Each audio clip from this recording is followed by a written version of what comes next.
Hello dear students. बच्चों, हम लोग केमिकल काइनेटिक स्टडी कर रहे हैं अभी, और केमिकल काइनेटिक का कई सारा टॉपिक आपको पीछे बताया जा चुका है। Rate of reaction, order of reaction, rate law expression, mechanism of reaction. इस पर बेस्ड 3 डीपीपी भी आपको दिया गया है। उम्मीद करते हैं डीपीपी आपने सॉल्व कर लिया होगा, और जो क्वेश्चन नहीं बना है आप हमें उसको सेंड कर दीजिए। सारे डीपीपी का एक साथ ही आपको डॉट बना करके दे दिया जाएगा, ठीक है बच्चों। पिछले वीडियो में आपको एक टॉपिक हमने डिस्कस किया था, मैकेनिज्म ऑफ रिएक्शन, ठीक है, जो कि एक थ्योरेटिकल पार्ट था। थोड़ा सा वो ज़्यादा ही डिटेल एक्सप्लेनेशन उसमें मैंने आपको करके बताया था मैकेनिज्म के बारे में, और उस वीडियो को आप अच्छे ढंग से देखिए, ठीक है, फिर समझ में सारी बातें आ जाएगी आपको। इस वीडियो में क्या है कि हम एक दूसरा टॉपिक है जो कि एनसीईआरटी में ही दिया हुआ है, सब बुक में दिया हुआ है, मतलब सिलेबस में ये हमारे पढ़ना है। Molecularity of reaction, molecularity of reaction छोटा सा टॉपिक है ये, ठीक है, और थ्योरेटिकल टॉपिक है, समझना है। और इसी टॉपिक में हम क्या करेंगे, मॉलिक्यूलरिटी ऑफ रिएक्शन और ऑर्डर ऑफ रिएक्शन में डिफरेंस भी बता देंगे। कई बार बोर्ड के एग्जामिनेशन में ये क्वेश्चन पूछ चुका है ना, difference between molecularity and order of reaction, है ना। तो मॉलिक्यूलरिटी बड़ा इंटरेस्टिंग चीज़ है, बोर्ड के पॉइंट ऑफ व्यू से काफ़ी इंपॉर्टेंट है, उसको समझिए। एक्चुअली मॉलिक्यूलरिटी होता क्या चीज़ है सो, ठीक है, समझो कि जब किसी केमिकल रिएक्शन में, कोई भी केमिकल रिएक्शन जब होता है तो उस केमिकल रिएक्शन में क्या होता है, कभी सोचे हैं? समझो क्या होता है सो, जो रिएक्टिंग स्पीशीज होते हैं उसके मॉलिक्यूल्स या एटम्स आपस में कोलाइड करते हैं। सीधी सी बात है, जो रिएक्टिंग स्पीशीज कंटेनर में लिया गया होगा तो रिएक्टिंग मॉलिक्यूल्स हो या एटम्स हो या आयंस हो, ये आपस में टकराते हैं। मॉलिक्यूल्स टकराएं आपस में, या आयंस टकराएं, या एटम्स टकराते हैं, या एटम मॉलिक्यूल, कुछ भी कोलिजन होता है। इसको हम लोग कोलिजन थ्योरी बोलते हैं, जो इसी चैप्टर में हमको लास्ट में पढ़ना है। कोलिजन थ्योरी टॉपिक का नाम ही है, कोलिजन थ्योरी। लेकिन यहाँ पर हम थोड़ी सी बात को सोच जरूर सकते हैं कि अगर हम एक कंटेनर लेते हैं, ठीक है, उसमें हमने किसी रिएक्टेंट को डाल दिया, तो जब प्रोडक्ट बनता होगा तो प्रोडक्ट के फॉर्मेशन में क्या हो रहा होगा सोचो। तो जो रिएक्टिंग स्पीशीज होते हैं वो उसके मॉलिक्यूल्स आपस में कोलाइड करते हैं, ठीक है। अब यहाँ पर एक बात और सुनिए, मैंने पिछले वीडियो में भी इस चीज़ को डिस्कस किया था। कोलिजन और इफेक्टिव कोलिजन दोनों में फ़र्क होता है। हमने रिएक्टिंग स्पीशीज लिया, कंटेनर में उस रिएक्टिंग स्पीशीज को डाल दिया, उसके मॉलिक्यूल्स तो कोलाइड कर रहे हैं, लेकिन उससे प्रोडक्ट नहीं बन रहा। इसका मतलब ये हुआ कि कोलिजन तो हो रहा है लेकिन प्रोडक्ट नहीं बन रहा है। इसका मतलब इफेक्टिव कोलिजन नहीं हो रहा है। बात को समझ रहे हैं क्या बोल रहे हैं सो? नहीं समझ में आया? मान लो एक कंटेनर में हम H2 ले लेते हैं, O2 ले लेते हैं, ठीक है। तो क्या ऐसा है कि उस कंटेनर में H2 गैस और O2 गैस डाल देंगे तो दोनों सेपरेट अपने अपने वॉल को जाके पकड़ लेगा, चिपक जाएगा वॉल में? ऐसा तो नहीं हो रहा होगा। गैस है भाई, उसके मॉलिक्यूल्स तो फ्रीली मूव कर रहे हैं ना। अब गैस तो मिक्सिबल होता है एक दूसरे में, तो H2 O2 तो आपस में मिक्स कर गया होगा, तो मिक्सिंग में तो उसके मॉलिक्यूल्स टकराए भी होंगे आपस में। जब टकराया तो क्या कंटेनर के अंदर पानी बन गया? पानी टिप टिप गिरने लगा? नहीं गिरने लगा। तो कोलिजन तो हुआ, फिर H2O क्यों नहीं बना? क्योंकि कोलिजन तो हो रहा था लेकिन वो इफेक्टिव नहीं था। अब इफेक्टिव कोलिजन कराने के लिए हम क्या करेंगे कि जो एप्रोप्रिएट कंडीशन होता है H2O2 को रिएक्शन करने के लिए, अगर उस कंटेनर में हम उस एप्रोप्रिएट कंडीशन को अप्लाई कर दें, उसके बाद अगर H2O2 कोलाइड करता है तो वाटर बनेगा। यानी एप्रोप्रिएट कंडीशन से पहले कोलिजन से वाटर नहीं बन रहा था क्योंकि इफेक्टिव कोलिजन नहीं हो रहा था, लेकिन एप्रोप्रिएट कंडीशन अप्लाई करने के बाद वही मॉलिक्यूल जब आपस में कोलाइड करने लगे तो उससे प्रोडक्ट बनने लगा, ठीक है। तो एक साथ साइमल्टेनियसली आपस में कितने एटम या मॉलिक्यूल या आयन आपस में कोलाइड कर सकते हैं? कितने मॉलिक्यूल, कितने आयन? संभावना क्या है उसके कोलिजन की? लेकिन एक चीज याद रखना है, साइमल्टेनियस, एक साथ एक बार में कितने मॉलिक्यूल आपस में टकरा सकते हैं? तो जो कोलिजन की संख्या होगी एक साथ एक बार में जितने नंबर ऑफ मॉलिक्यूल्स या एटम्स या आयंस टकराएंगे, उसी नंबर ऑफ एटम्स या मॉलिक्यूल्स या आयंस को जो वन टाइम एक बार में एक साथ टकराते हैं, उसी नंबर को हम लोग मॉलिक्यूलरिटी बोलते हैं, है ना? बहुत आसान। मॉलिक्यूलरिटी समझ में आया? नहीं समझ में आया? फिर से समझिए। कंटेनर लिए, उसमें मान लो लाखों करोड़ों मॉलिक्यूल है, लाखों करोड़ों मॉलिक्यूल है, ठीक है, समझो ध्यान से। अब उस लाखों करोड़ों मॉलिक्यूल में सोचो संभावना, एक मॉलिक्यूल है वो अपना फ्रीली कहीं कहीं मूव कर रहा है, किसी से टकरा गया तो एक ये, और जिससे टकराया एक वो, दो टकराया तो मॉलिक्यूलरिटी हो गया दो। मान लो कि एक ये है, एक ये है, और उसी टाइम में तीसरा भी आके टकरा रहा है, तीन मॉलिक्यूल टकरा रहा है तो मॉलिक्यूल हो गया, मॉलिक्यूलरिटी हो जाएगा तीन। ऐसा भी संभावना है क्या कि एक है, फिर दो है, तीन, चार स्पेसीज एक साथ आपस में टकरा जाए, चार पार्टिकल। तो अगर ऐसा होता है तो समझेंगे मॉलिक्यूलरिटी 4 है, ठीक है। यानी एक सेकेंड में, यानी एक बार में एक साथ जितने रिएक्टिंग स्पेसीज आपस में टकराते हैं उसी नंबर को मॉलिक्यूलरिटी कहा जाता है। मॉलिक्यूलरिटी का मैंने डेफिनेशन लिख रखा है सबसे ऊपर में, उसको पढ़िए समझ में आ जाएगा। यानी ऐसे समझो कि एक साथ एक बार में जितने रिएक्टिंग स्पेसीज आपस में कोलाइड करके प्रोडक्ट का फॉर्मेशन करते हैं इफेक्टिव कोलिजन से, है ना, उसी नंबर को हम लोग क्या बोलेंगे, उस रिएक्शन का मॉलिक्यूलरिटी। बात समझ में आ गया? ठीक है। तो अब जरा सोचो कि नंबर ऑफ कोलिजन, ठीक है, एक मॉलिक्यूल टकरा रहा है किसी से, दो मॉलिक्यूल टकरा रहा है, तीन मॉलिक्यूल टकरा रहा है, कितने मॉलिक्यूल टकरा रहे हैं भाई एक बार में? हम यहाँ मॉलिक्यूल बोल रहे हैं, आप एटम आयन अंडरस्टूड है, समझते चलेंगे कि सब्सटेंस अगर आयनिक होगा तो आयन टकराएंगे, एटॉमिक होगा तो एटम टकराएगा, मॉलिक्यूल है तो मॉलिक्यूल टकराएगा। तो बार बार तो तीनों बात को नहीं बोलना है, कोई एक चीज़ बोलेंगे आप तीनों समझेंगे, ठीक है। तो एक साथ एक बार में कितने मॉलिक्यूल्स या एटम्स या आयंस आपस में कोलाइड करते हैं, और उस कोलिजन से जो प्रोडक्ट बनेगा, इफेक्टिव कोलिजन से जो प्रोडक्ट बनेगा, तो कोलिजन में जितने एटम्स या मॉलिक्यूल्स या आयंस इन्वॉल्व होते हैं एक साथ एक बार में कोलिजन होती है, उसी नंबर को मॉलिक्यूलरिटी कहा जाता है, ठीक है। पढ़ो क्या लिखे so, the number of reacting species में बी एटम्स, मॉलिक्यूल्स और आयंस। वो रिएक्टिंग स्पेसीज एटम हो सकता है, मॉलिक्यूल हो सकता है, आयंस हो सकता है, ठीक है ना। The number of reacting species taking part in elementary reaction, यहाँ एक वर्ड लिखा हुआ एलिमेंट्री रिएक्शन, चूंकि मॉलिक्यूलरिटी जो है ना फाइंड होता है वो एलिमेंट्री रिएक्शन का ही निकाला जाता है, कॉम्प्लेक्स रिएक्शन का मॉलिक्यूलरिटी हम लोग नहीं निकालते, एलिमेंट्री रिएक्शन का मॉलिक्यूलरिटी फाइंड होता है, ठीक है। जबकि ऑर्डर ऑफ रिएक्शन जो होता है, ऑर्डर वो एलिमेंट्री रिएक्शन का भी निकालते हैं, कॉम्प्लेक्स रिएक्शन का भी निकालते हैं, लेकिन मॉलिक्यूलरिटी एलिमेंट्री रिएक्शन का ही डिफाइन किया जाता है। तो किसी भी एलिमेंट्री रिएक्शन में, एलिमेंट्री रिएक्शन मतलब सिंगल स्टेप रिएक्शन में, जो रिएक्शन एक ही स्टेप में कंप्लीट हो जाता है, ठीक है, उस एलिमेंट्री रिएक्शन में एक साथ एक बार में कितने एटम या मॉलिक्यूल या आयन आपस में कोलाइड करके प्रोडक्ट का निर्माण करते हैं। तो जितने स्पेसीज एक साथ एक बार में कोलाइड किए होंगे, तो नंबर ऑफ स्पेसीज पार्टिकल्स जितने कोलाइड किए होंगे एक साथ एक बार में, वो मॉलिक्यूलरिटी कहलाएगा उस रिएक्शन का। यहाँ पर क्या लिखा हुआ है, the number of reacting species may be atoms, molecules, ions taking part in elementary reaction which must collide simultaneously.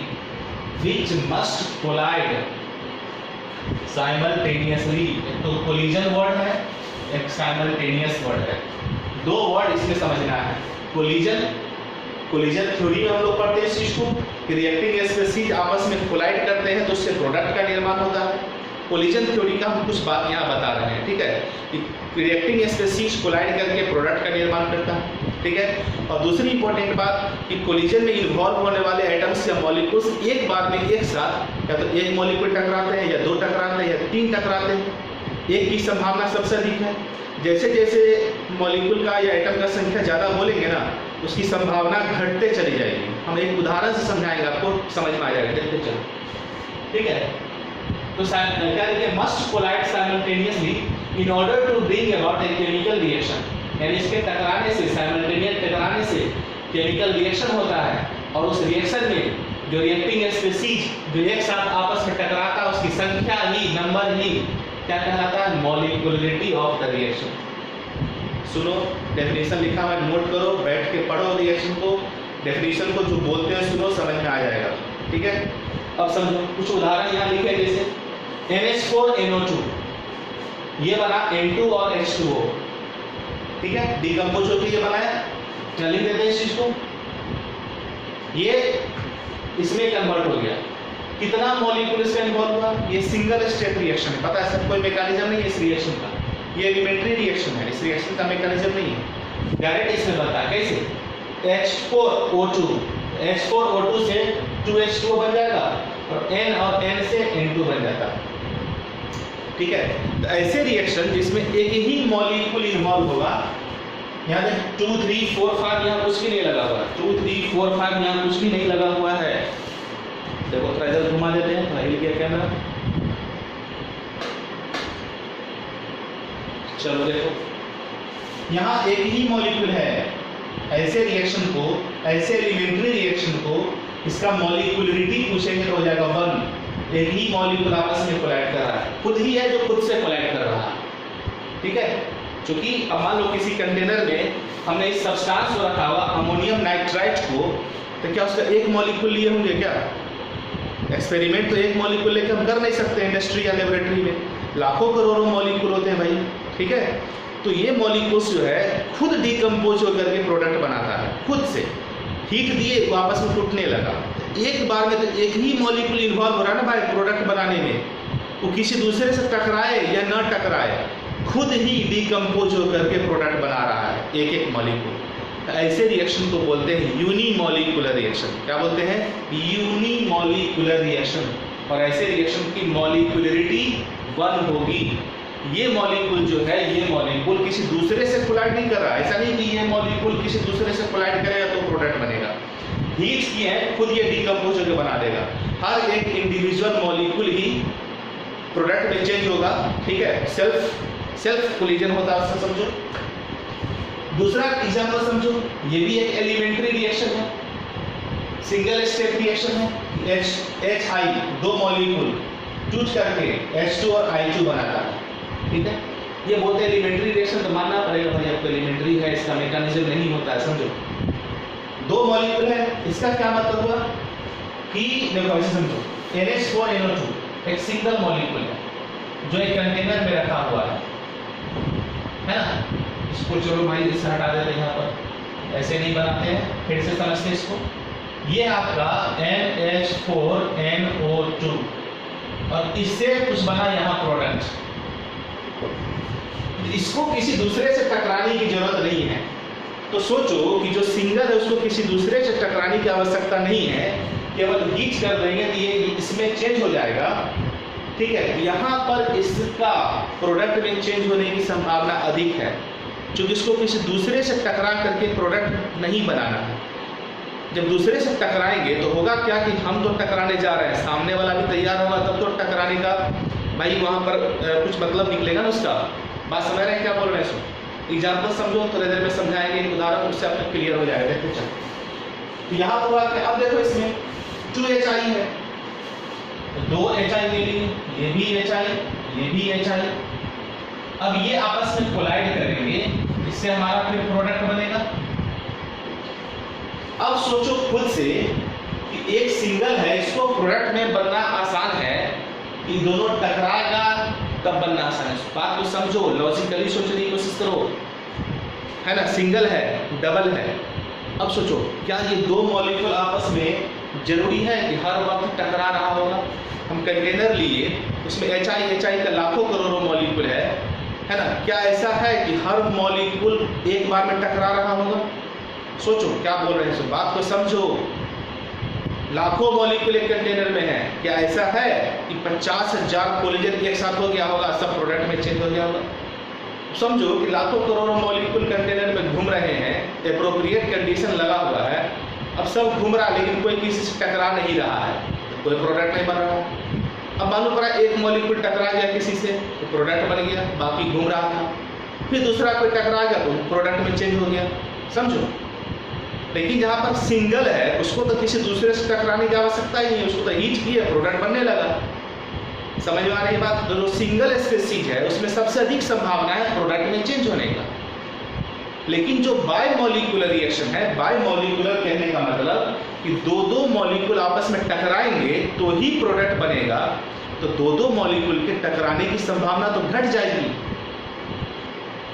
बात को समझ रहे ना, कि जब दो मॉलिक्यूल टकराएंगे तो ही प्रोडक्ट बनेगा। जहां दो मॉलिक्यूल नहीं, एक ही मॉलिक्यूल खुद में जाना है उसको, तो उसको किसी दूसरे का तो वेट करना नहीं है, उसको तो हीट करेगा, कन्वर्ट होगा। लेकिन जहां पर दो मॉलिक्यूल टकराएंगे तब प्रोडक्ट बनेगा एक साथ में, दो के टकराने से।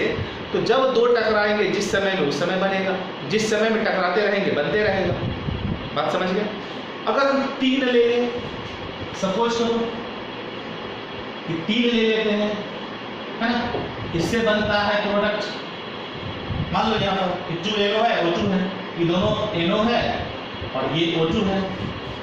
अब ये 3 मॉलिक्यूल यानी NO का 2 मॉलिक्यूल, O2 का 1 मॉलिक्यूल जब टकराएगा तो फिर ये बनेगा। अब सोचो ध्यान से कि मान लो एक कंटेनर लिए, ध्यान से समझना, कंटेनर लिए, उसमें हमने NO डाल दिया, गैस है, O2 डाल दिया, वो भी गैस है।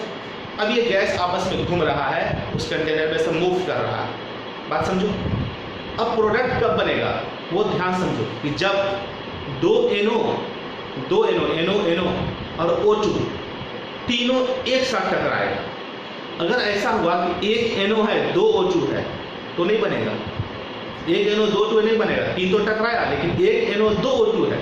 हो सकता है किसी समय में एक NO 2 O2 से टकरा गया होगा, उससे प्रोडक्ट नहीं बनेगा। प्रोडक्ट कब बनेगा?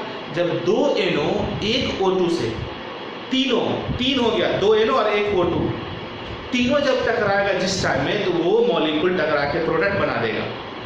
क्या ऐसे टकराहट की संभावना है? आपको लग रहा है कि बहुत ज़्यादा संभावना है कि हमेशा 2 NO 1 O2 टकरा के बन रहा होगा? नहीं भाई, जहाँ 2 था, जहाँ 1 है उसकी संभावना अधिक है प्रोडक्ट में चेंज होने की। जहाँ 2 को टकराने की बारी आएगी तो उसकी संभावना थोड़ी घट गई। जहाँ 3 के टकराने की आएगी संभावना, तो जब 3 एक साथ आपस में टकराएगा तब तो बनेगा ना। मान लो कि एक NO 1 O2 से टकरा रहा है, प्रोडक्ट नहीं बनेगा। प्रोडक्ट बनने के लिए 2 NO 1 O2 चाहिए, यानी 2 NO 1 O2 जिस टाइम में टकराएगा, जिस वक्त टकराएगा एक साथ, वो प्रोडक्ट बनेगा। तो क्या इस टकराहट की संभावना अधिक है या कम है? कम होगी ना। सोचो, लॉजिकली सोच के देखो इस चीज को, ठीक है। इसको हम एक उदाहरण समझाते हैं। देखो, संभावना समझो कि मान लो हम लोग को कहीं पर ट्रैवलिंग में घूमने जाना है। हम 3 दोस्त हैं, 4 दोस्त हैं, सपोज करो 4 दोस्त हैं, सुनते चलो, उसको कहीं घूमने जाना है, ठीक है। अब उसको हम एक करके समझाते हैं। अगर हम सिंगल हैं, हमारा कोई दोस्त नहीं है, हमने कहीं घूमने का प्लानिंग कर लिया, तो हम जाएंगे स्टेशन पर, ट्रेन में बैठेंगे, पहुंच जाएंगे अपने जगह पर। जगह जहां आपको पहुंचना है वो हमारा प्रोडक्ट है। यहाँ हमको किसी पर डिपेंडेंट नहीं होना पड़ा, हम खुद अपने आप पर रिएक्टेंट है। मान लो हम गए और पहुंच गए जगह पर, ये संभावना सबसे अधिक है, क्योंकि हमको दूसरे पर डिपेंडेंट नहीं रहना पड़ा। दूसरा पहलू सोचो, 2 दोस्त, दोनों को सेम ट्रेन पकड़ने के लिए स्टेशन पर पहुंचना है। यह संभव है कि दोनों एक ही टाइम में घर से निकले और एक ही टाइम में स्टेशन पर पहुंच जाए? सोचो। चलो, कुछ देर के लिए संभावना ऐसा है नहीं कि अकेले हम पहुंचते हैं, कोई दिक्कत नहीं। 2 दोस्त अगर हैं, यहाँ संभावना है कि 90% कि 2:55 में ट्रेन है, तो हम दोनों एक साथ पहुंच जाए। मे बी 3 दोस्त के बारे में सोचो, क्या संभावना है कि तीनों दोस्त एक ही साथ स्टेशन पर पहुंचे, एक ही साथ हम तीनों का कोलिजन हो? अरे क्या दोस्त, तुम भी पहुंच गए यार, हम भी पहुंच गए, अच्छा तुम भी अभी आए हो, हम भी आए हैं। ऐसी संभावना कितनी बन रही है? 3 दोस्त एक साथ पहुंचे, घट रही है संभावना। 4 दोस्त अगर है तो और संभावना घट गया है कि चारों दोस्त एक ही टाइम स्टेशन पहुंच जाए। सिंगल है, थोड़ी संभावना है। डबल है, एक साथ पहुंचने की संभावना घट गई। 3 आदमी है और संभावना घट गया एक साथ पहुंचने का। 4 आदमी है तो और संभावना घट गया। यही बात रिएक्शन में भी सोचना है कि सिंगल अगर कोई मॉलिक्यूल है जिसको प्रोडक्ट में चेंज होना है, उसको किसी पर निर्भर नहीं रहना है, वो यूनिमॉलिक्यूलर है। लेकिन वैसे रिएक्शन जिसमें 2 मॉलिक्यूल या 2 आइटम आपस में टकराएंगे तो प्रोडक्ट बनेगा, तो बायमॉलिक्यूलर हुआ। उसको 2 स्पीशीज पर जब टकराएंगे तो वही कन्वर्ट होगा। तो वो एक की तुलना में 2 वाले की संभावना घट जाएगी। जहाँ 3 मॉलिक्यूल आपस में कोलाइड करके प्रोडक्ट बनाने वाले होंगे 3, तो ऐसी स्थिति में जब तीनों स्पीसीज एक साथ कोलाइड करेंगे तो होगा। अब मान लो यहाँ NO है, 3 NO ही आपस में टकरा रहा है तो भी प्रोडक्ट नहीं बनेगा। 3 O2 आपस में टकरा रहा है तो भी नहीं बनेगा। ये 1 है, ये 2 है तो भी नहीं बनेगा। बनेगा कब? जब NO 2 और O2 1 होगा। जिस टाइम में 2 NO 1 और 2 टकराएगा प्रोडक्ट बनेगा, तो उसकी संभावना घट गई ना। ठीक है, इसलिए साइंटिस्ट ने ये बात बताई कि जब कोई केमिकल रिएक्शन होता है तो उस केमिकल रिएक्शन में अधिकांश संभावना 1 के टकराने की, 2 की संभावना उससे कम है, 3 की संभावना और कम है, 4 या 5 की संभावना तो रेयरेस्ट में होगा कि एक साथ 4 या 5 मॉलिक्यूल जिससे प्रोडक्ट बनना हो एक साथ टकराए, इसकी संभावना बहुत कम है। यही वजह है कि मॉलिक्यूलरिटी अधिकांश रिएक्शन का या तो 1 होता है या 2 होता है या 3 होता है। 1 की संभावना सब अधिक, 2 की संभावना है उससे कम, 3 की संभावना बहुत कम है, 4 5 की संभावना तो रेयरेस्ट है। ऐसा बहुत कम ही होगा, बहुत कम उदाहरण होंगे नहीं के बराबर रेयर केस में जहाँ 4 मॉलिक्यूल आपस में एक साथ टकराते हो। ये संजोग मात्र हो सकता है कि 4 टकरा जाए, प्रोडक्ट बन जाए। बात समझ गए क्या बोल रहे हैं? सो क्या ये संभव है कि मॉलिक्यूलरिटी 2.5 हो, 1.5 हो? कैसे संभव है? एटम हम फ्रैक्शनल कैसे लेंगे, मॉलिक्यूल फ्रैक्शनल कैसे लेंगे? सपोज करिए, मान लो कि हम भीड़ भाड़ में कहीं टहल रहे हैं, ठीक है, हम अकेले हैं, अच्छी बात है। अगर हजारों की संख्या की भीड़ है, किसी मेला में घूमने गए, कुंभ का मेला लगा हुआ है, तो सोचो अगर हम किसी से टकराएंगे तो रास्ते में घूम रहे हैं, टहल रहे हैं, हम अकेले हैं मान लो, और हम पूरे रास्ते में 10-20 बार टकराते हैं तो किसी एक से टकराए होंगे? क्या ऐसा हुआ होगा कि हम एक साथ 3 आदमी से टकरा गए, इधर भी टकरा गए होंगे, 4 आदमी से एक बार टकरा गए होंगे, 5 आदमी से एक साथ एक बार टकरा गए होंगे? संभावना घटते गई ना। अकेले हैं, घूम रहे हैं, 2 से टकराने की संभावना अधिक है, 1 की तुलना में कम है कि 2 से हम कहीं भी भीड़ भाड़ में टकरा सकते हैं।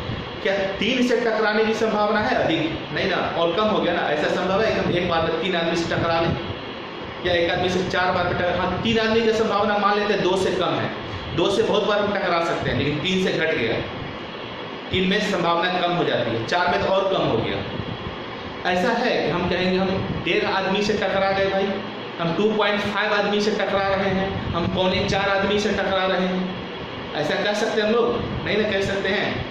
बस यही समझना है कि मॉलिक्यूलरिटी फ्रैक्शनल नहीं हो सकता है।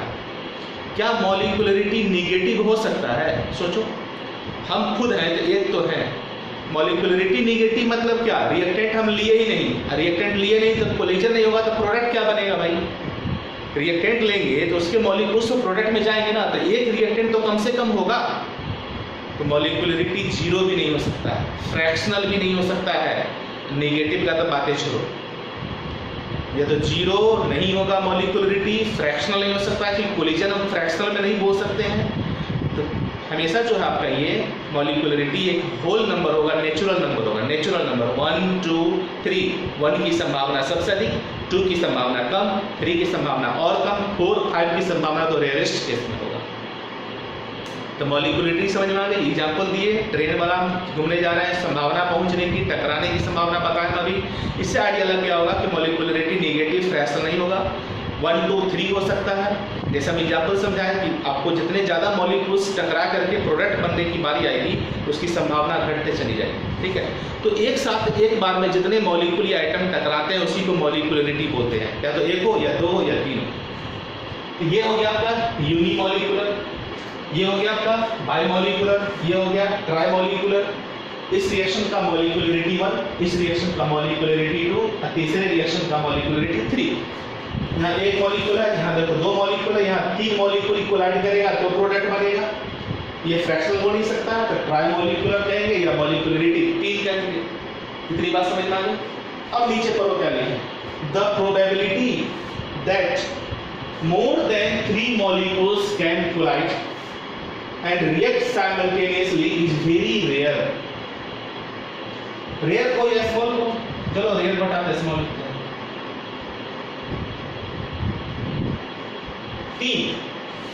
3 या 3 से 3 तो मान लो, चलो संभावना थोड़ी बनती है कि 3 मॉलिक्यूल कभी कभी टकरा जाएगा।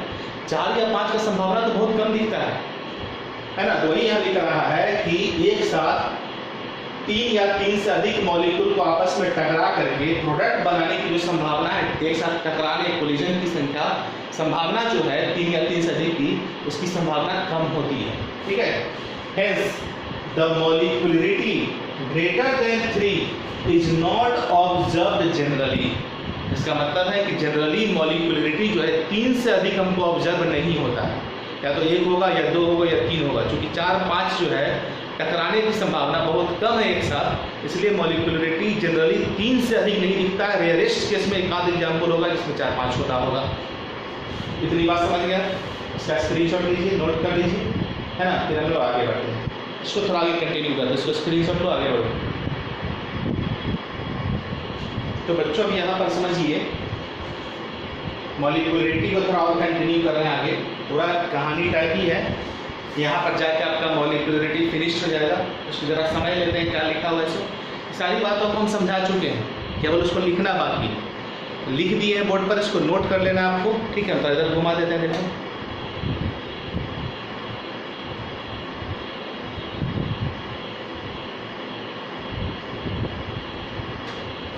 ठीक है। अब पूरा बोर्ड दिख रहा हो आप लोगों को, समझो ध्यान से, देखो जो मैंने पीछे समझाया है सारी बातों को, उसको यहाँ लिखे हुए हैं, आप समझिए, क्लियर हो जाएगा। देखते चलो, इन कॉम्प्लेक्स रिएक्शन, कोई भी कॉम्प्लेक्स रिएक्शन जो मल्टी स्टेप्स होते हैं, ठीक है, in complex reaction involving more than 3 molecules in stoichiometric equation must take place in more than 1 step. यानी वैसा कोई भी रिएक्शन आप देखेंगे जिसमें रिएक्टेंट के रूप में आपको 4, 5, 6 रिएक्टिंग स्पीशीज दिख रहा है, स्टोइकियोमेट्रिक कोएफिशिएंट, किसी रिएक्टेंट के पीछे 2 लगा हुआ है, किसी के पीछे 4 लगा हुआ है, किसी के पीछे 5 लगा हुआ है, 3 लगा हुआ है, सारे स्टोइकियोमेट्री को जोड़ेंगे ना, स्टोइकियोमेट्रिक कोएफिशिएंट को, तो 4, 5, 6, 8, 9, 10 अगर खुल रहा है मान लो जोड़ने पर, तो एक कॉम्प्लेक्स रिएक्शन कहलाएगा। बात समझ में आ रही है क्या बोल रहे हैं? सो तो उसी के बारे में लिखा हुआ यहाँ पर कि अगर कोई कॉम्प्लेक्स रिएक्शन जिसमें 3 से अधिक स्टोइकियोमेट्रिक कोएफिशिएंट होता है इक्वेशन का, तो वैसा रिएक्शन कभी भी एक स्टेप में कंप्लीट नहीं होगा, वो मल्टी स्टेप रिएक्शन होगा। जैसे उदाहरण समझो, KCl3 6FeSO4 3H2SO4, कुछ बना प्रोडक्ट KCl 3Fe2SO4 का हो 3H2O। रिएक्टेंट को देखो, 1 मॉलिक्यूल इसका, 6 मॉलिक्यूल इसका, 3 मॉलिक्यूल इसका, सबको सम करो तो 1, 6, 3, 10 स्टोइकियोमेट्रिक कोएफिशिएंट है। बहुत ज़्यादा हो गया 3 से 4 से, हम तो 3, 4 तक ही सोच रहे हैं कोलिजन होता है। क्या 10 मॉलिक्यूल एक साथ कोलाइड कर सकता है, ये बना सकता है? सोचो, रिएक्शन तो बोर्ड पर लिखा हुआ, लेकिन एक्सपेरिमेंटली सोचो क्या हो रहा होगा। क्या ये संभव है कि KCl3 का 1 मॉलिक्यूल, FeSO4 का 6 मॉलिक्यूल और H2SO4 का 3 मॉलिक्यूल एक साथ कोलाइड करें? एक ये KCl3 का मॉलिक्यूल हो, 6FeSO4 का हो, 3H2SO4 का कोलाइड कर जाए, ऐसा रेयरेस्ट से भी रेयरेस्ट संभावना नहीं है ऐसा। तो सीधी सी बात है, ये कॉम्प्लेक्स रिएक्शन है, ये रिएक्शन एक स्टेप में नहीं होगा, ये कई स्टेप में हो करके ये बनाया होगा। ठीक है, तो कई सारे इसके स्टेप्स होंगे, तो सारे स्टेप्स को हम एलिमेंट्री रिएक्शन बोलेंगे, उसी को तो इस रिएक्शन का मैकेनिज्म कहा जाएगा, step by step detail description को। ठीक है, अब समझो, ये तो बात समझ में आ गई। इस तरह का कोई भी कॉम्प्लेक्स रिएक्शन रहेगा जिसमें स्टोइकियोमेट्रिक कोएफिशिएंट आपको 3 से बियॉन्ड दिखता होगा, तो सीधे समझ लीजिए कि वो सिंगल स्टेप रिएक्शन नहीं होने वाला है, वो मल्टी स्टेप रिएक्शन होगा। अब experimentally it is determined that, experimentally data की मदद से डिटरमाइंड किया गया है ये रिएक्शन सेकेंड ऑर्डर का है, सेकेंड ऑर्डर रिएक्शन है। ठीक है, लिख दिए रिएक्शन इज सेकेंड ऑर्डर, मान लेते हैं इसको। चलो, एक्सपेरिमेंटल डेटा जब आएगा तो कैलकुलेशन सॉल्व करेंगे, जो पीछे क्वेश्चन बताए DBP3 का क्वेश्चन सब। ठीक है, अब समझो, molecularity is a theoretical quantity. Molecularity हम थ्योरेटिकली डिफाइन कर रहे हैं कि कितना मॉलिक्यूल आपस में टकराता है, उसको मॉलिक्यूलरिटी बोलते हैं। जबकि ऑर्डर ऑफ रिएक्शन जो होता है वो हम लोग एक्सपेरिमेंटली डिटरमाइन करते हैं, थ्योरेटिकली नहीं, डेटा के मदद से एक्सपेरिमेंट करके हम लोग फाइंड करते हैं ऑर्डर क्या निकलेगा। सो जैसा कि हमने पीछे क्वेश्चन कई सारा बनाया है डेटा दे करके, ठीक है, वो हो गया। तीसरी बात कि molecularity can be N integer. Molecularity क्या हो सकता है? 1, 2, 3, but it can not be zero, negative और फ्रैक्शनल। पॉजिटिव वैल्यू होगा 1 2 3 हो सकता है, फ्रैक्शनल नहीं होगा, डेसिमल में नहीं होगा, जीरो नहीं होगा, नेगेटिव का तो बातें खत्म करो। समझ में आ गया? For elementary reaction molecularity is equal to its order. Generally ऐसा देखा गया है कि जो एलिमेंट्री रिएक्शंस होते हैं, सिंगल स्टेट रिएक्शन होते हैं, उस रिएक्शन का जो मॉलिक्यूलरिटी होता है उस रिएक्शन का ऑर्डर भी वही होता है। ऐसा है एलिमेंट्री रिएक्शन के केस में। बट इन कॉम्प्लेक्स रिएक्शन सोचो, कॉम्प्लेक्स रिएक्शन का पूछेंगे मॉलिक्यूलरिटी तो इसका मॉलिक्यूलरिटी पूछेंगे तो नहीं मालूम। कॉम्प्लेक्स रिएक्शन का मॉलिक्यूलरिटी नहीं होता है, लेकिन कॉम्प्लेक्स रिएक्शन के अगर कई स्टेप्स हैं तो हर स्टेप का मॉलिक्यूलरिटी होगा। लेकिन ऑर्डर ऑफ रिएक्शन जो होता है वो एलिमेंट्री का भी हम निकाल सकते हैं, कॉम्प्लेक्स का भी निकाल सकते हैं, जबकि मॉलिक्यूलरिटी केवल एलिमेंट्री रिएक्शन का डिफाइंड होता है, कॉम्प्लेक्स रिएक्शन का नहीं। यहाँ यही बात लिखा हुआ है। In complex reaction molecularity of each step of mechanism is defined separately. अगर कोई कॉम्प्लेक्स रिएक्शन है उसमें बहुत सारे स्टेप्स हैं तो हर स्टेप्स का मॉलिक्यूलरिटी डिफाइंड अलग अलग हो सकता है, हर स्टेप का डिफाइंड होगा। ठीक है, यानी कॉम्प्लेक्स रिएक्शन का मॉलिक्यूलरिटी नहीं होगा, बल्कि उस कॉम्प्लेक्स रिएक्शन के जितने भी स्टेप्स होंगे हर स्टेप्स का मॉलिक्यूलरिटी डिफाइन किया जा सकता है। लेकिन ऑर्डर ऑफ रिएक्शन जो होगा वो elementary as well as complex हर प्रकार के रिएक्शन का ऑर्डर फाइंड होगा, जबकि मॉलिक्यूलरिटी केवल एलिमेंट्री रिएक्शन का निकलता है। ठीक है, ये बात नीचे लिखो, पढ़ो, नीचे लिखा हुआ है। Generally in a complex reaction the order of reaction is equal to the molecularity of the slowest step. ठीक है, जनरली ऐसा देखा गया है कि कोई भी कॉम्प्लेक्स रिएक्शन है उसमें कई सारे स्टेप्स होते हैं, जो उसमें सबसे स्लो स्टेप होता है उस स्लो स्टेप का जो मॉलिक्यूलरिटी होता है वही उस ओवरऑल कॉम्प्लेक्स रिएक्शन का ऑर्डर भी होता है। एक कॉम्प्लेक्स रिएक्शन कई सारे स्टेप्स, उसमें जो सबसे स्लो स्टेप का मॉलिक्यूलरिटी होगा वो ओवरऑल पूरे कॉम्प्लेक्स रिएक्शन का ऑर्डर भी जनरली वही आ जाता है। स्लो स्टेप का जो मॉलिक्यूलरिटी होगा ओवरऑल कॉम्प्लेक्स रिएक्शन का ऑर्डर वही होता है। अधिकांश केस में ऐसा देखा गया है, इसलिए मैंने यहाँ जनरली वर्ड यूज किया, जनरली अधिकांश केस में ऐसा होता है। ठीक है, yet the order of any reaction यानी एलिमेंट्री और complex is always determined experimentally.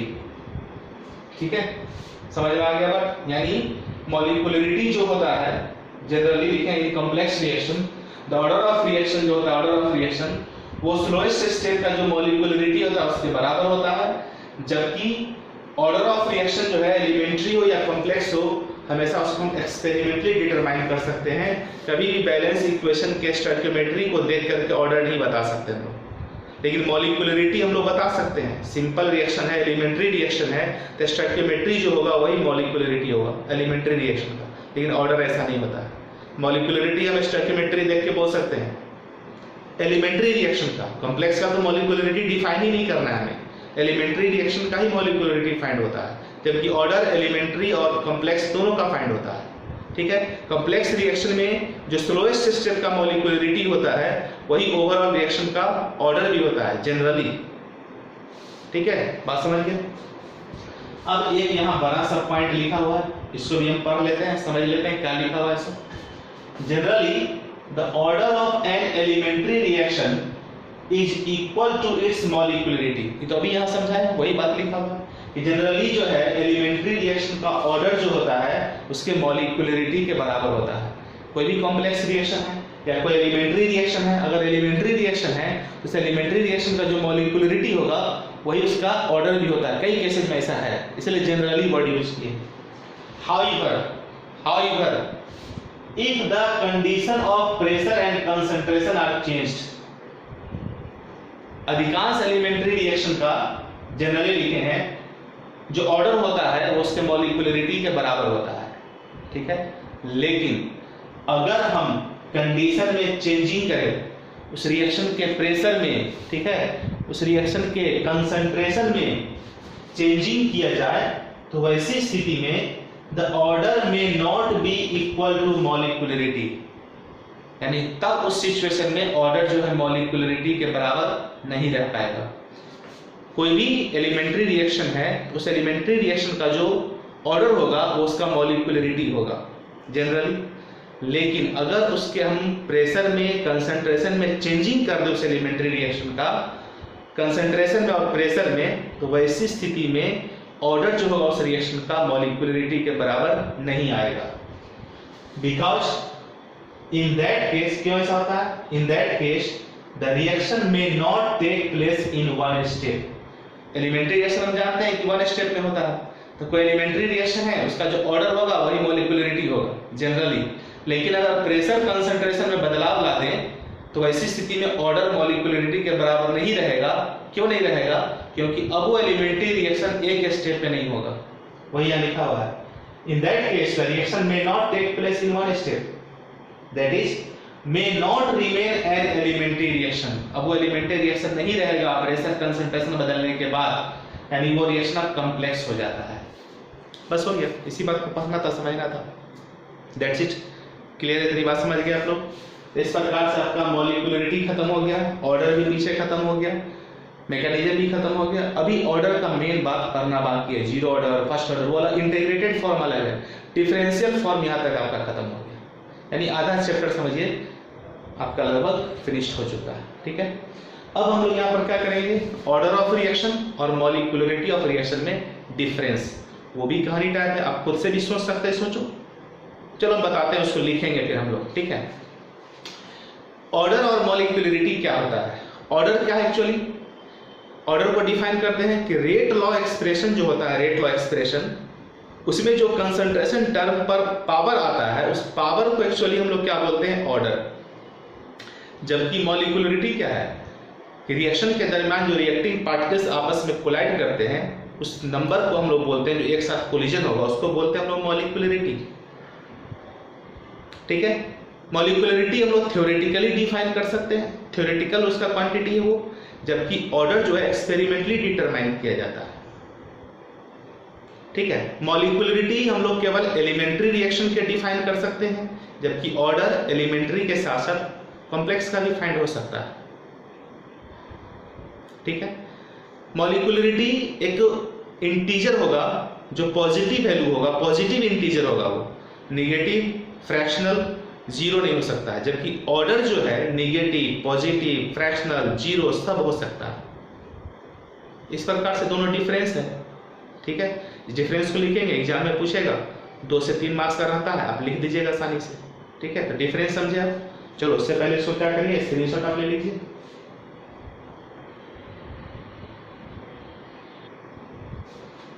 तो बच्चों अब यहां पर समझो, ऑर्डर और मॉलिक्यूलरिटी के बीच डिफरेंस यहां लिखा गया है। अब देख रहे हैं पूरे बोर्ड को, पूरा भरा हुआ है। ठीक है, इसमें क्या है कि जो ऑर्डर और मॉलिक्यूलरिटी के बीच डिफरेंस है, मैंने आपको समझा रखा है जस्ट थोड़ी देर पहले, वो यहाँ लिखा हुआ है, आपको केवल नोट कर लेना है। ठीक है, हम एक बार सबको समझा देते हैं, समझ लीजिए। ठीक है, पहले ऑर्डर की तरफ समझते देखो। ऑर्डर ऑफ रिएक्शन क्या होता है? It is the sum of power of concentration term on which rate of reaction actually depends. जब रेट लॉ एक्सप्रेशन लिखते हैं तो rate equal to k concentration of reactant, और इस कंसंट्रेशन टर्म पर जो पावर होता है, पावर एक्सपोनेंट, उसको हम लोग ऑर्डर बोलते हैं, जो एक्चुअली डिटरमाइन हम लोग एक्सपेरिमेंटली करते हैं। एक्सपेरिमेंटल डेटा के आधार पर हम लोग रेट लॉ एक्सप्रेशन लिखते हैं, और रेट लॉ एक्सप्रेशन में जो कंसंट्रेशन टर्म्स पर पावर होते हैं, उस पावर को हम लोग ऑर्डर बोलते हैं। ठीक है, ये तो हो गया पहला। मॉलिक्यूलरिटी क्या है? डेफिनेशन पहला डिफरेंस है। एक्चुअली मॉलिक्यूलरिटी क्या होता है कि जो सिंपल रिएक्शन होते हैं, एलिमेंट्री रिएक्शन होते हैं, उसके लिए डिफाइन हम लोग करते हैं, और उसमें एक साथ एक बार में कितने रिएक्टिंग स्पीशीज आपस में कोलाइड करते हैं, उसी संख्या को हम लोग क्या बोलते हैं? मॉलिक्यूलरिटी। हो गया पहला डिफरेंस, क्लियर है। दूसरा डिफरेंस समझो, it is determined experimentally only. Order of reaction केवल एक्सपेरिमेंटली डिटरमाइन हो सकता है, उसको थ्योरेटिकली हम कैलकुलेट नहीं कर सकते हैं। दूसरा पॉइंट यहां पर हो, it is theoretical concept. Molecularity क्या है? थ्योरेटिकल कॉन्सेप्ट है and can be calculated by simple adding the molecules of slowest step. ठीक है, हम लोग बैलेंस इक्वेशन देख के ऑर्डर नहीं निकाल सकते हैं, लेकिन सिंपल रिएक्शन में हम लोग बैलेंसिंग के नंबर को देख करके मॉलिक्यूलरिटी बता सकते हैं कि जो स्लोएस्ट स्टेप होता है उसमें कितने मॉलिक्यूल्स आपस में कोलाइड किए हैं। थ्योरेटिकली इसको हम लोग कैलकुलेट कर सकते हैं। थर्ड पॉइंट क्या है? It can be zero, negative, positive, fractional. Order negative, positive, zero, fractional हो सकता है, जबकि मॉलिक्यूलरिटी जो होगा हमेशा होल नंबर होगा, नेगेटिव, पॉजिटिव, फ्रैक्शनल नहीं होगा। क्लियर है? चौथा point, it is applicable for both elementary and complex reaction. Order हम लोग एलिमेंट्री के साथ साथ कॉम्प्लेक्स रिएक्शन का भी निकाल सकते हैं, जबकि it is applicable for elementary reaction. Molecularity हम लोग एलिमेंट्री रिएक्शन के लिए निकालते हैं and has no meaning for complex reaction. Complex reaction के लिए इसका कोई मीनिंग नहीं है। पांचवा पॉइंट पढ़ो, even the order of simple reaction may not be equal to the number of molecules of reactants as seen in balanced equation। वही बात है कि सिंपल अगर इक्वेशन कोई है, सिंपल रिएक्शन है, तो सिंपल रिएक्शन में जो बैलेंसिंग करने के लिए आप नंबर लगाते हैं, यहां तक कि हम सिंपल रिएक्शन में भी बैलेंसिंग के नंबर को देख के ऑर्डर नहीं बता सकते। कॉम्प्लेक्स रिएक्शन का तो बातें करो, खत्म। सिंपल रिएक्शन के लिए भी हम लोग बैलेंसिंग के स्टोइकियोमेट्री को देख करके ऑर्डर नहीं डिटरमाइन कर सकते। ठीक है, जबकि सिंपल रिएक्शन के लिए, एलिमेंट्री रिएक्शन के लिए बैलेंसिंग के नंबर को देख करके हम मॉलिक्यूलरिटी डिफाइन कर सकते हैं। For simple reaction it can B obtained from the stoichiometry coefficient of equation. Simple reaction के लिए हम लोग मॉलिक्यूलरिटी निकाल सकते हैं स्टोइकियोमेट्री कोएफिशिएंट को देख करके, लेकिन ऑर्डर हम लोग सिंपल रिएक्शन को देख स्टोइकियोमेट्री देख के नहीं निकाल सकते। ठीक है, छठा डिफरेंस देखो, reaction with order greater than equal to 4 are rare. Actually छठा पॉइंट जो है ना, दोनों में डिफरेंस नहीं है, तो सिमिलरिटी है। लिख दिए हैं, लेकिन वो सिमिलरिटी है, उसको डिफरेंस में नहीं काउंट करेंगे। क्यों? क्योंकि ऑर्डर ऑफ रिएक्शन जो होता है वो भी 4 या 4 से ज्यादा मतलब आसान नहीं है। First order, zero order, second order, third order, 3.5, 2.5, इस तरह करके मैक्सिमम 4 तक ही ऑर्डर हम लोग को पढ़ना रहता है। कहने का मतलब ये हुआ कि ऑर्डर का वैल्यू जो होता है 4 या 4 से ज्यादा बहुत कम होता है। ठीक उसी तरह मॉलिक्यूलरिटी के बारे में जानते हैं कि 3 या 3 से ज्यादा मॉलिक्यूल टकराते हैं, 4 तो मैक्सिमम हो गया। ठीक है, समझो, reaction with molecularity greater than equal to 4 are also rare. Molecularity भी 4 या 4 से अधिक नहीं के बराबर होता है, ऑर्डर भी वही है, यानी सिमिलरिटी हो गया। और लास्ट पॉइंट देखो, it depends upon the temperature and pressure, यानी किसी भी रिएक्शन का ऑर्डर जो होता है, टेम्परेचर अगर प्रेशर हम बदलते हैं तो ऑर्डर बदल सकता है। ठीक है, लेकिन it is independent from pressure and temperature. Molecularity नहीं बदलेगा, टेम्परेचर बदलिए, प्रेशर बदलिए, मॉलिक्यूलरिटी चेंज नहीं करता है, लेकिन ऑर्डर चेंज कर सकता है। ठीक है, तो बाबू इस प्रकार से आपका यहाँ पर बहुत ही मेजर पार्ट इस चैप्टर का फिनिश्ड हो चुका है। अब जो आगे टॉपिक बचा हुआ है वो कंप्लीटली मैथमेटिकल है, न्यूमेरिकल है, इंटरेस्टिंग है। न्यूमेरिकल आधा पार्ट हम पीछे पढ़ चुके हैं, रेट ऑफ रिएक्शन निकालना dx/dt के टर्म में, ऑर्डर ऑफ रिएक्शन निकालना, उसका डीपीपी आपको मिल चुका है। फिर मैकेनिज्म पढ़े, मॉलिक्यूलरिटी अभी पढ़े, ऑर्डर सब पढ़ चुके हैं। अब हम लोग को आगे 2-3 मेजर टॉपिक और है, मेजर टॉपिक बोल रहे हैं, बड़े बड़े टॉपिक्स हैं, वो समझेंगे और वो बहुत ही इंटरेस्टिंग है और न्यूमेरिकल होगा, एकदम पूरा मैथमेटिकल कॉन्सेप्ट उसमें लगाना पड़ता है, तो आगे के चीज़ को हम लोग सीखते हैं। पूरा डेरिवेशन है उसमें, डेरिवेशन आएगा, डेरिवेशन, कैलकुलेशन, मैथमेटिकल। ठीक है, बहुत इंटरेस्टिंग चीज़ है, बहुत मजा आएगा। ठीक है, समझते चलो। तो आज के इस वीडियो में इतना ही है, आप इसको अच्छे ढंग से देख लीजिए, नोट्स लेकिन सबका बनाते चलिए। ठीक है, जो भी लिखाते हैं बोर्ड पर उस सबको कॉपी में नोट करते चलिए, पढ़िए, कहीं दिक्कत हो तो पूछिए, डीपीपी सॉल्व करिए। ठीक है, उम्मीद करते हैं कि पिछले वीडियो और इस वीडियो में जो थ्योरेटिकल पार्ट है आप उसको 1 बार 2 बार सुन करके दिमाग में सेट कर लेंगे। कई जगहों पर हमने फैक्ट का इस्तेमाल किया है, वो फैक्ट कहाँ से आया? एक्सपेरिमेंटल चीज़ है। अब हम लेबोरेटरी में जाकर एक्सपेरिमेंट नहीं कर सकते हैं, इंडस्ट्री में नहीं कर सकते हैं, ऑलरेडी वहाँ एक्सपेरिमेंटली डिटरमाइंड सब कुछ है, हमारे बुक में पब्लिश्ड है, हम उसको पढ़ते हैं। ठीक है, तो ये मान के चलना होगा आपको सब चीज़ को। ठीक है, ओके, थैंक यू, नोट कर लीजिए इसको।